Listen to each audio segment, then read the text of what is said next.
ನಾವು ಮೂರಕ್ಕೆ ಮೂರು ಗೆಲ್ತೀವಿ. ನಾನು ಮೂರು ಕಡೆ ಪ್ರಚಾರ ಮಾಡಿದ್ದೀನಿ. ನನಗೆ ಅಲ್ಲಿ ಜನರ ಸ್ಪಂದನೆ ನೋಡಿದ್ರೆ ಮೂರು ಕಡೆ ಗೆಲ್ತೀವಿ ಅಂತ ವಿಶ್ವಾಸ ಇದೆ.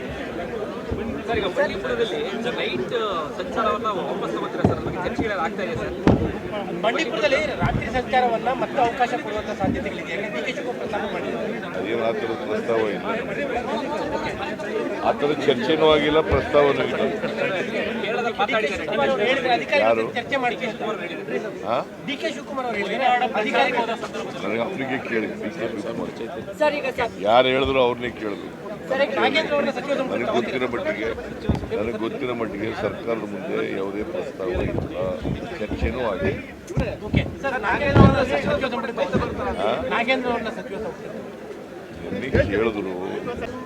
ನಿನ್ನೆ ಕೇಳಿದ್ರು ನಾನು ಹೇಳಿದೆ ನೋಡೋಣಪ್ಪ, ಚುನಾವಣೆ ಎಲ್ಲ ಮುಗಿದ್ಮೇಲೆ ಪರಿಶೀಲನೆ ಮಾಡೋಣ.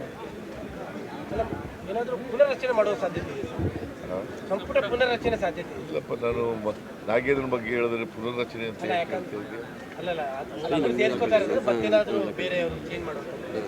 ಸರ್. ಈಗ ಸರ್ ನಿನ್ನೆ ಮಹಾರಾಷ್ಟ್ರದ ಚುನಾವಣೆಯಲ್ಲೂ ಕೂಡ ಪ್ರಧಾನಮಂತ್ರಿಗಳು ಮತ್ತೆ ಕಾಂಗ್ರೆಸ್ ಮೇಲೆ ಅಟ್ಯಾಕ್ ಮಾಡಿದ್ದಾರೆ. ರಾಜ್ಯ ಕಾಂಗ್ರೆಸ್ ಮೇಲೆ ಕಾಂಗ್ರೆಸ್ ಅವರು ಹಗಲು ಲೂಟಿ ಮಾಡ್ತಾ ಇದ್ದಾರೆ. ಕರ್ನಾಟಕದಲ್ಲಿ ಸುಳ್ಳು ಹೇಳ್ಕೊಂಡು ಅಧಿಕಾರಕ್ಕೆ ಬಂದು ಹಗಲು ಲೂಟಿಗೆ ತೊಡಗಿದ್ದಾರೆ. ಈಗ ಬಿಜೆಪಿಯವ್ರ ಮೇಲೆ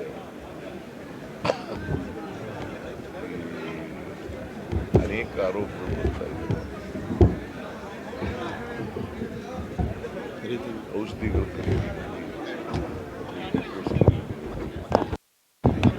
ಅದಕ್ಕೆ ಪುನಃ ಅವರು ವರದಿ ಕೊಟ್ಟಿದ್ದಾರೆ.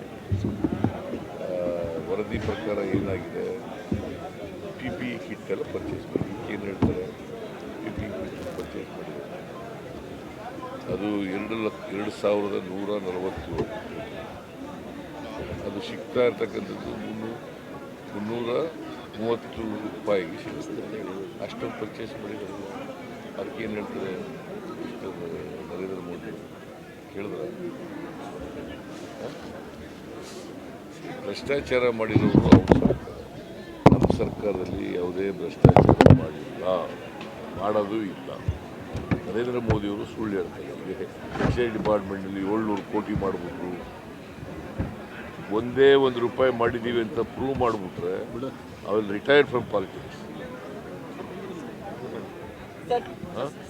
ಅವ್ರು ರಿಟೈರ್ ಆಗ್ತಾರ? ಅವ್ರು ಪ್ರಧಾನಮಂತ್ರಿ ಕೆಲಸ ಬಿಡ್ತಾರ?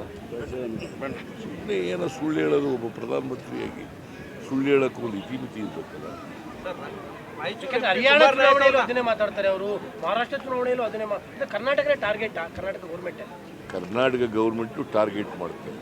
ಯಾಕಂತ ಇದು ಒಂದು ದೊಡ್ಡ ಸ್ಟೇಟು. ಅಸೆಂಬ್ಲಿನಲ್ಲಿ 136 ಜನ ಸೋತ್ಬಿಟ್ಟಿದ್ದಾರೆ. ಇವರಿಬ್ಬರು ಸೇರ್ಕೊಂಡು ಈಗ ಕರ್ನಾಟಕನ ಟಾರ್ಗೆಟ್. ಸಿದ್ದರಾಮಯ್ಯನೂ ಟಾರ್ಗೆಟ್ಟು, ಕಾಂಗ್ರೆಸ್ ಪಕ್ಷ ಸರ್ಕಾರನೂ ಟಾರ್ಗೆಟ್. ಕುಮಾರ್ ನಾಯಕ್ ಅವ್ರನ್ನ ಇವತ್ತು ಇಡಿ ಮತ್ತೆ ವಿಚಾರಣೆ ಕರೆದಿದೆ ಸರ್. ರಾಯಚೂರು MP ಕಾನೂನು ಪ್ರಕಾರ ಏನು ಮಾಡಬೇಕು ಮಾಡಿ. ಸರ್, ಇಡಿ ಅವರು ಓವರಾಲ್ ಆಗಿ ಹಗರಣ ತನಿಖೆಗಿಂತ ಹೆಚ್ಚಾಗಿ ನಿಮ್ಮ ಪತ್ನಿ 14 ಸೀಟ್ಗೆ ಸಂಬಂಧಪಟ್ಟಂತೆ ಕಾನ್ಸಂಟ್ರೇಷನ್ ಜಾಸ್ತಿ ಆಗಿದೆ ಅಂತ ಅನಿಸ್ತಾ ಇಲ್ಲ. ಯಾಕೆಂದ್ರೆ ದೇವರಾಜ್ ಅವರು ಕರೆದಿದ್ರು ಮೊನ್ನೆ, ಈಗ ಕುಮಾರ್ ನಾಯಕ್ ಅವರು ಕರೆದಿದ್ದಾರೆ. ಈಗ ಅದು ಒಂದು ಇಡಿ ತನಿಖಾ ಸಂಸ್ಥೆ. ಅವ್ರು ಏನು ತನಿಖೆ ಮಾಡ್ತಾರೆ ನಾವು ಅಡ್ಡ ಬರಲ್ಲ. ಏನು ತನಿಖೆ ಮಾಡ್ತಾರೆ ಮಾಡಿ.